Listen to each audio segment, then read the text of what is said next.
Hey, man, please. 3101. Ma'am, listen to me. You need to stop screaming on the line and give me the address. 3101. You're gonna die. I can't feel my arm. 3101. I can't feel my arm. Ma'am, my boyfriend is dying of a stab. Ma'am, what is the address? What's that? What's the address? 3131 Northeast 7 times. Please, God, please. Come see my boyfriend. Ma'am, is this a house apartment or a business? 512-745-2582. Is this a house apartment or a business? Baby, I'm so sorry. Baby. Ma'am, can you hear me? If you have a stab wound to his shoulder, can you sit down? What do you mean he has a stab wound on his shoulder, ma'am? Yes, he's bleeding from his shoulder. Let's see, this is PD physician Juliet. The caller, ma'am, hold on one moment. The caller advice the address is 3131 Northeast 7th Avenue. Northeast 7th Avenue. The phone number is verified. The caller advised that her boyfriend has a stab wound. Okay, is it a house apartment or a business?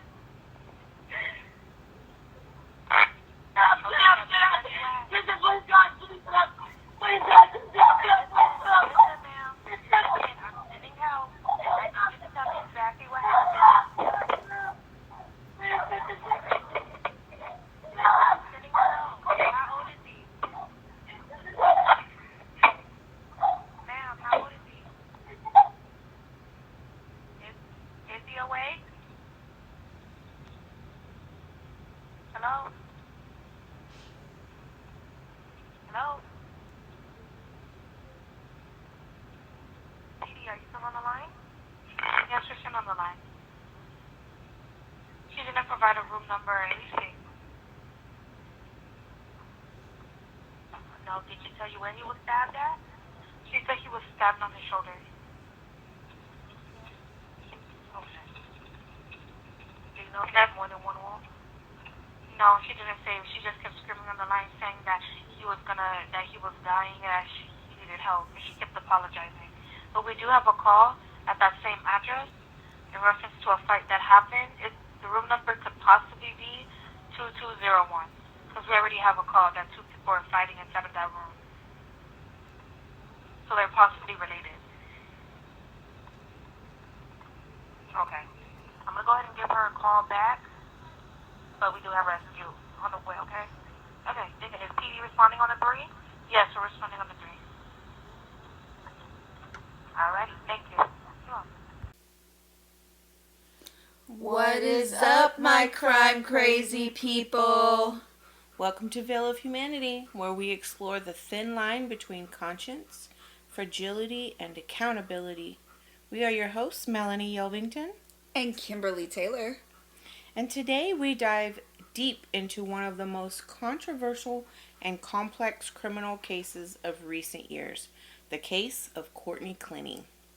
Known online as Courtney Taylor, the OnlyFans influencer charged in the fatal stabbing of her boyfriend, Christian Obumseli. Today we'll walk through the background, the events of April 3rd of 2022, the legal battles, including contested evidence, claims of privilege violations, disqualification motions, and what to watch for going forward. Please know that this is an ongoing case and we will update as new information comes out. There are competing narratives, expert disputes, and unresolved questions, but our goal is clarity. So grab your favorite beverage and a pillow to scream into as we dive into this violent case. Also, just to let you know, we do have a special guest with us today, our mascot Bronk. So if you hear any heavy panting in the background, that's him. He's old and chunky. Trigger warnings: talks of murder, domestic violence, stabbing, sexual discussion, abusive language. This case is tangled. If you or someone you know is in a domestic violence situation, please know there is help and it is okay to leave. We will list resources in the show notes. And just so y'all know, We are a fan of the cursey words, and even though we'll try our hardest not to use them, there still may be some. Okay, Biss, you ready? You know I'm always ready. Let's dive on in.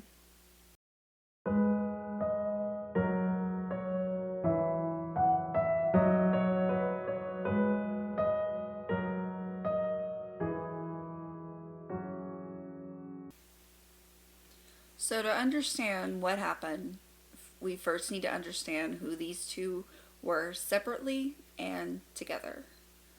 So Courtney Clenney, she rose to prominence as a social media influencer and content creator on OnlyFans and Instagram under the name of Courtney Taylor. At the time of the incident, she had over 2 million Instagram followers. Her partner, Christian Toby Obumseli, was a cryptocurrency investor. They met sometime around 2020, and by late 2020 had begun what many describe as a volatile on-again, off-again relationship. Multiple sources of reporting point to allegations of mutual abuse, manipulation, and substance use in the relationship. Neighbors and acquaintances have recounted frequent arguments, loud disputes, and even projectiles thrown between floors in multifamily buildings where they lived. In early of April 2022, tensions were high. There were disputes over boundaries, ownership of property, especially digital assets, and the constant pressure of public life online. It's against this backdrop that the events of April 3rd would unfold. So let's reconstruct that night itself. On April 3rd, 2022, in their high-rise Edgewater condo in Miami, a dispute turned deadly. Police reports and media accounts say that a 911 call was made, and by the time officers entered the unit, Christian was severely wounded and bleeding. Courtney, in her statements, claimed that Christian had pushed her and thrown her to the floor. In her version, she grabbed a kitchen knife and threw it from about 10 feet away in self-defense. I'm going to stop you on that one because... Is she a professional knife thrower? Yeah, did she throw it more than one? Because I've seen the crime scene. That was bloody. Golly, yeah, because she hit a nerve or An artery. Yeah, an artery in there. But I'm sorry. I mean, that's... You threw a knife. You threw it with the handle first instead of the blade? You just picked it up and threw it and it landed perfect. No. Sorry. I'm thinking that's what they're going to bring to her trial, too, is some knife-throwing professionals. Yep. She was seen on body cam footage cradling Christian's head, calling, "Baby, baby, baby, wake up." But medical and forensic evidence painted a different narrative. The Miami-Dade medical examiner concluded Christian's fatal wound was inflicted by a forceful downward stabbing motion, 3 inches deep, piercing a major artery, which was a trajectory? Yeah. Which the examiner said was inconsistent with a knife thrown from distance. See, that's what I'm saying. Yeah. There's no way. Because if I were to pick up just like a knife and throw it, I've done axe throwing and I couldn't hit that bullseye. Unlike my Biss here who hit it first try. But you may want to watch out if she starts throwing knives. But there's no way. Ma'am, I have questions. And to get 3 inches deep, ma'am, you was holding it and you did that. Yeah, You stabbed him. Prosecutors argue that the nature and the depth of the wound suggests a thrusting stab, not a throw, meaning the defense version might not align with the science. So, especially that downward trajectory, too. Yeah, because if you're two people standing up and you throw that knife, that knife is automatically going to go down, but it's not going to... Yeah, there's a thing called gravity. Yeah, and where he was stabbed and... Yeah, there's... But that's why these defense attorneys why they make a lot of money. Yep. Casey Anthony's attorney. Just throwing it out there. Sorry, Courtney's evil eyeing me on that one, but I'm just saying. So, several months after the stabbing, authorities issued a warrant for the arrest of Courtney. She was ultimately arrested in Hawaii in August of 2022 while she was in a rehab facility. The arrest triggered a flurry of legal maneuvering, charging, and counterclaims. Following the arrest, she was charged with second-degree murder. Her plea? Not guilty, claiming self-defense. But there were additional legal skirmishes beyond the homicide charge. So in early 2024, Courtney's parents, Kim and Deborah Clenney, were arrested in Austin, Texas on a computer hacking unauthorized access charge that was tied to the case. And the police accused her parents of going through his laptop or getting into his laptop, breaking into it or something. Mm-hmm. But what were they looking for? I never heard what they could have been looking for. I don't think that's been released yet. Like, she's not even gone to trial yet, so there's still a lot of details that we're still learning. Because, you know, they claim that Courtney, after the stabbing, she'd given Christian's laptop to her parents. And that's why they were attempting to access it, or at least assist in accessing it. So there's no telling what's on there that they're like, hey, we need to delete this. Yeah. So prosecutors obtained a warrant for iCloud accounts belonging to Courtney and her parents. Among those communications were texts and emails involving Courtney's attorneys, which raised serious attorney-client privilege issues. In June of 2024, Miami-Dade Circuit Judge Laura Sharon Cruz ruled that the state had violated attorney-client privilege by accessing family communications with their lawyers. As a result, the computer hacking charges against Courtney and her parents were dropped. Okay. I was wondering what had happened with that. So that ruling opened up a deeper fight. Can the prosecution's office itself be disqualified for taint? Once the judge acknowledged that privileged communications were improperly accessed, the defense escalated their challenge. They moved to disqualify the Miami-Dade State Attorney's Office for prosecuting the homicide case. Their argument, the office was irreparably tainted, having seen or had access to defense strategy, witness plans, expert reports, and a lot more. So in response, the state countered only one prosecutor, Khalil Quinnen, was directly implicated, and he was already removed from the case. The rest of the office should not be punished for his misconduct. But the defense pushed further. They asked to depose Quinnen under oath to confirm exactly what he saw or accessed and whether that knowledge tainted other prosecutors working on the case. So they're trying to find, loopholes and stuff around this. Yeah. So in March of 2025, Quinnen withdrew from the case. And under oath, the remaining prosecutors, Sean, I'm going to butcher this, Abuhaf and Kathleen Hogue, publicly swore they did not personally review any privileged communications. As of May 2025, a hearing was held in Miami, and the judge indicated a ruling on the disqualification motion that would be used in the coming month. If the judge agrees with the defense, a new prosecutor's office from another county might have to take over. If not, the Miami-Dade office stays, but the defense will argue that the case is poisoned by what prosecutors have already seen. So the stakes are enormous. Exclusion of evidence, loss of prosecution control, and possible dismissal. So there is a chance she could just completely walk on this charge. Hope not. That's crazy. Yeah. In one hearing, the defense presented a knife-throwing demonstration using pig carcasses, attempting to show that a thrown knife could penetrate tissue and mimic the wound discovered on Christian. They called on Dr. John Marasini, a pathologist, to testify that pig tissue is comparable in many respects to human soft tissue, thus lending credence to their experimental model, which it kind of is, and a lot of them, when they're needing, pigs is kind of what you start with. Prosecutors challenged the experiment on multiple fronts. They argue that distances simulated were not realistic, the thrower's strength and physique differed, and pig anatomy is not a perfect analog for human torso structure. It's not, but I mean, unless you made up one of those dummies and set them up like they do for to trace, the bullet and stuff. Yeah. That would be another one, but I'm sorry. She's standing across the room and picked up a knife and threw it. And really was able to get it to stick in somebody 3 inches. Yeah.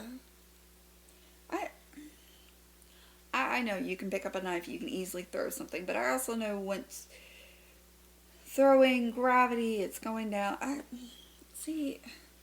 it's hard to get. Well, she had to come up with something. But you have all the ribs and everything right here protecting across the chest. But that's why I went into the downward motion and still pierced that. But they're saying that she threw the knife. So if you threw the knife, what are the chances you can still pierce through the soft flesh in between the ribs? It's highly unlikely, in my opinion.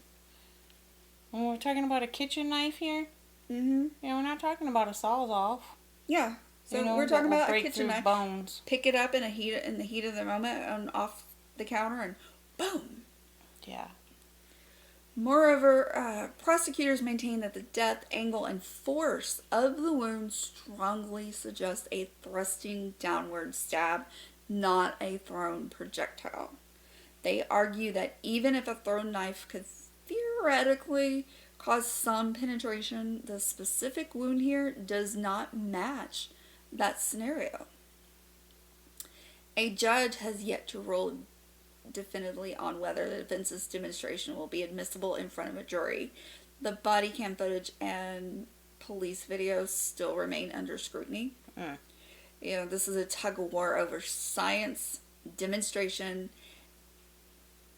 and admissibility could be pivotal. She could walk on this. I'm hoping not, but so everybody has everyone has their day in court. That's true. So if we lay out the core arguments from both sides as everything stands today, the defense narrative is Courtney acted in self-defense, fearing for her life after alleged assault by Christian. The wound might, and that's a big key word there. I'm sorry. This girl is trying to claim self-defense when she beats the crap out of him too. Yeah. So, like... It's assault on both directions, and, it's... I mean, I know you gotta have some type of defense, but... Yeah. You were beating the crap out of him in an elevator, ma'am. Yep. Or trying to, anyways. And now he's dead, you're alive, you're facing trial, and I understand that's the defense. That is what their job is. They are to say that their client is not guilty.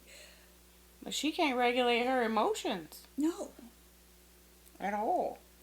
So, they're saying that because, like I said, it might be consistent with a thrown knife, as shown by the demonstration and the experts. So, they're still trying to go for the disqualification motion. Because prosecutors have seen privileged materials and cannot be trusted with a fair trial. Also, their relationship was toxic. Prior abuse may contextualize her fear response. Come on. I get it because that's heat of the moment, but still I'm seriously doubting the throwing of the knife here. No, I don't believe she threw that knife whatsoever, and I don't believe she was in fear of bodily harm or injury or her life because she's a beater too. Yeah. So as far as the prosecution's narrative, the medical examiner's report points to a downward thrust, not a throw, undermining the defense theory. The knife throwing expert is flawed in design and analogy. Only one prosecutor was implicated. To disqualify the entire office is overreach. And the severity of the wound and lack of corroborating evidence for the throw theory favors a direct stab scenario. So the battle lines are stark: self-defense versus deliberate homicide, scientific plausibility versus forensic consistency, uh, prosecutor integrity versus being tainted. So where do things stand now? As of May of 2025, Courtney remains in custody without bond. No trial date has been set. The disqualification motion is pending. The judge is expected to rule in the next coming weeks. Hopefully we hear something. If the motion is granted, a new prosecutor may take over, potentially resetting portions of the case or even excluding evidence. If the motion fails, the case proceeds under Miami-Dade's office, but the defense will likely push suppression motions against evidence the state acquired improperly. So there's chances that there's a lot that could be thrown out.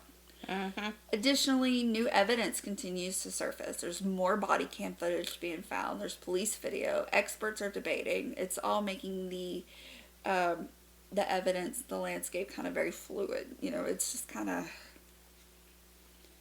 it's all coming together. But then, at the same time, if they have to bring in a new prosecutor, there's a lot that's going to get thrown.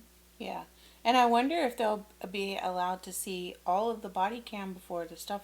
Where an argument that they got into, and she threw a glass at him and got in trouble. The police came to her apartment, and she is just completely freaking out. And I wonder how many body cams they'll get to see of their volatile relationship and the police always being called. And yeah, because that should come into play in this, because there is a history there. There's a history of the calls. There's a history of the violence between the two of them. Yeah. So that should come into play. But for sure, because she's the one that I believe was the most aggressive. Yeah. For sure, in that relationship. I believe he was just the type to do what he was doing in the elevator. Mm-hmm. Just grab her arm and swipe it. Just. She was the more aggressive one in the bunch. For sure. As always, in high-profile cases, media scrutiny and public opinion exert pressure on both sides. This case touches on more than just facts and law. It raises deeper issues. Domestic violence and self-defense. How do we evaluate a claim of self-defense in relationships marked by alleged mutual abuse? Yeah. Forensic uncertainty and demonstrations. The line between scientific experiment and courtroom theater is thin. Which experiments are admissible? The prosecutor ethics and privilege. When prosecutors access privileged defense communications, can the integrity of a case be salvaged? Also, social media and public narrative. Courtney's influencer status ensures the case lives beyond the courtroom, shaped by memes, leaks, and public discourse. These overlapping layers, legal, personal, cultural, they make the Clenney case uniquely complicated. Yeah, I believe that. It does. And the case of Courtney Clenney, it remains unresolved. We are left with two competing versions of that fatal night, intricate battles over what evidence can or cannot be used, and high stakes for fairness in prosecution. I just really don't think it's going to be thrown out. I don't think so either. I think it's going to... Yeah, I mean, there's a dead person, so... Someone died. Someone lost their life in the end. We're not talking about, just two people that just beat the hell out of each other, and now they're in, they're going through court. Yeah. So, in coming weeks, key rulings on disqualification and evidence suppression may redefine how this case proceeds, or whether it ever reaches a jury at all. She could take a plea deal. She could just, her attorneys could just talk her into taking a plea deal. Yeah, things could go really, really bad her way, and she'd just be like, you know what?